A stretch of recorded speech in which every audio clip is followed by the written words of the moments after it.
Par Pierre, nous apprenons que l'Église est une nation sainte. 1 Pierre 2,9, citant Exode 19,6. Comme nous le savons, l'Ancien Testament apporte beaucoup de lumière à ce sujet. C'est un peuple séparé des nations pour la cause de son nom, une nation qui doit former ici-bas et à présent une nation céleste, une nation d'un ordre différent. Bien sûr, le mot céleste lui-même implique ceci, une nation céleste tirée des nations et se trouvant cependant au milieu des nations. Mais il y a 3 choses que nous devons relever en relation avec cette conception de l'Église en tant que nation. La première chose est le principe ou la loi de la séparation. Cela est clairement illustré et avec force dans le cas d'Israël en tant que figure terrestre de cette Église, séparée des nations. Israël a perdu son intégration, même sa vocation, sa puissance, sa gloire, tout, quand il perdit cet état qui le distinguait des autres nations, quand il permit que des relations soient établies entre lui et elle, et qu'il se mit à adorer leur Dieu. Ce fut par la perte de cette distinction et de cette particularité en tant que nation qu'Israël alla en captivité. L'Ancien Testament est une source inépuisable de principes spirituels. Si cela est vrai dans le domaine temporel et terrestre, combien plus cela doit être vrai dans le domaine spirituel, céleste et éternel. Il y a une chose qui explique peut-être plus que tout autre la perte de la gloire, de la puissance, de l'influence et de la présence de Dieu dans l'Église à travers les siècles. C'est l'infiltration du monde dans l'Église et son implication dans les affaires du monde. Ceci a provoqué la perte de la distinction et de la séparation. De plus, cette nation était un peuple divinement constitué tout en étant séparé. Qu'il soit séparé, il n'y avait aucun doute à ce sujet, comme le démontre sa séparation de l'Égypte. Pharaon tenta de parlementer sur ce point-là.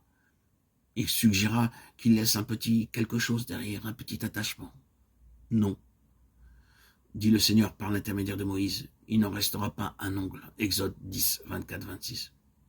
Et puis, considérez la brèche que Dieu a faite, le fossé qu'il a placé entre Israël et l'Égypte. Tout cela est très représentatif. Mais ensuite, quand il les fit sortir, il les constitua en une nation. Ils sortirent comme une multitude, nous pourrions presque dire comme une cohue, et puis Dieu les prit en main pour les former, les constituer en une entité, dotée de lois et de principes spirituels gouvernant chaque détail de leur vie. Ils furent amenés exactement sous le contrôle direct du ciel, là où rien de ce monde ne pouvait répondre à leurs besoins. Leurs ressources étaient entièrement d'en haut. Ils étaient un peuple constitué sur des principes célestes, sous un gouvernement céleste. C'est cela l'Église. Troisièmement, Pierre, dans une déclaration compréhensive, nous dit que le but de notre appel est que vous annonciez les vertus, les excellences de celui qui vous a appelé, de celui qui vous a appelé des ténèbres à sa merveilleuse lumière. La vocation de cette nation sainte est de manifester ses excellences. En d'autres termes, de montrer combien Dieu excelle, combien il est transcendant.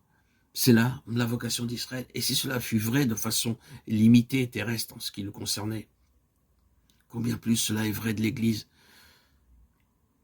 de façon céleste et universelle. De manifester ses excellences et combien il excelle, c'est là ce qu'il recherche à faire constamment. Comme nous l'avons souvent dit, il permet à l'ennemi de faire beaucoup et ensuite il transforme ce que fait cet ennemi en gloire. Les vertus et excellences de Christ manifestées dans l'Église et par l'Église, voilà un sujet de méditation. Considérez le livre des Actes à ce propos et vous constaterez l'accomplissement de ce que Paul a dit bien des années plus tard.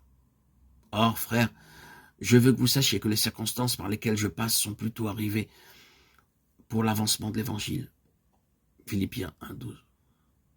Pensez simplement aux choses qui lui sont arrivées, toutes contribuèrent à l'avancement de l'Évangile. Voilà une voie par laquelle ces excellences sont opposées.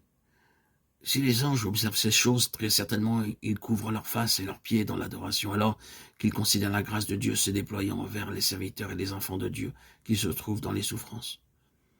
Les excellences de sa grâce